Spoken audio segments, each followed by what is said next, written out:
اسوي لكم مكرونه سباكيتي مع دياي، يعني اللي هو باستا ما نقص الجبن.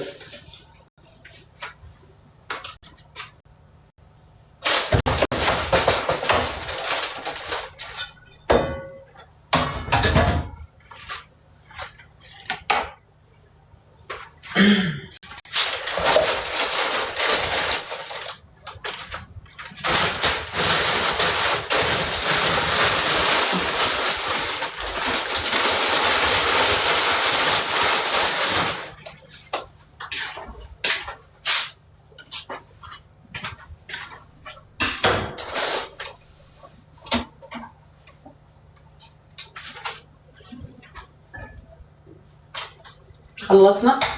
الحين ناقص الجبن يتحط على البطيخ، وبعدين السلطة تكون جاهزة متخدرة علشان أقدر أحط عليها العنب، لأن أنا بحط في البطيخ جبن وفي السلطة عنب.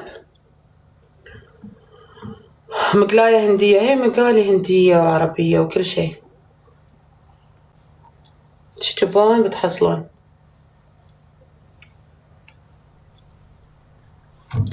شلون ما يذوب؟ شو هو اللي شلون ما يذوب؟ الغسالة عودة، أدري زين.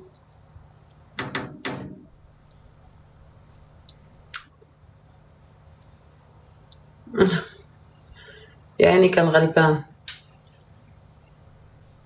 أنا من أم الدنيا، هي مغربية، مغربية أم الدنيا، كل شيء وياكم.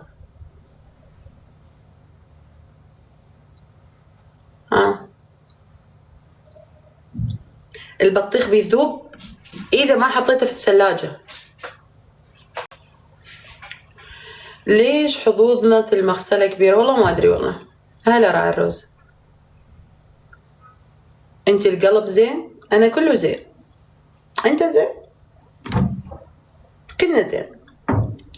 يا جماعة أنتوا ليش تتنمرون على الدول؟ لو نبغى نتكلم شوي لما أشوف وضع الناس. ناقص لي أجيب عنب أحطه في السلطة، وأجيب جبن أحطه في البطيخ. ذكروني أنتوا ليش تتنمرون على العرب؟ يعني سعودية، إماراتية، هندية، أسترالية، مغربية، اللي هو لهالدرجة مضايقينكم الناس؟ لهالدرجة هالجنسيات ذابحتنكم؟ ولا شنو؟ ممكن بس واحد يكون محترم يقول لي والله أنتوا اللي حلوين وأنتوا اللي طيبين وأنتوا النعم فيكم. بس هل يعني خلنا نتفاهم مع بعض. ليش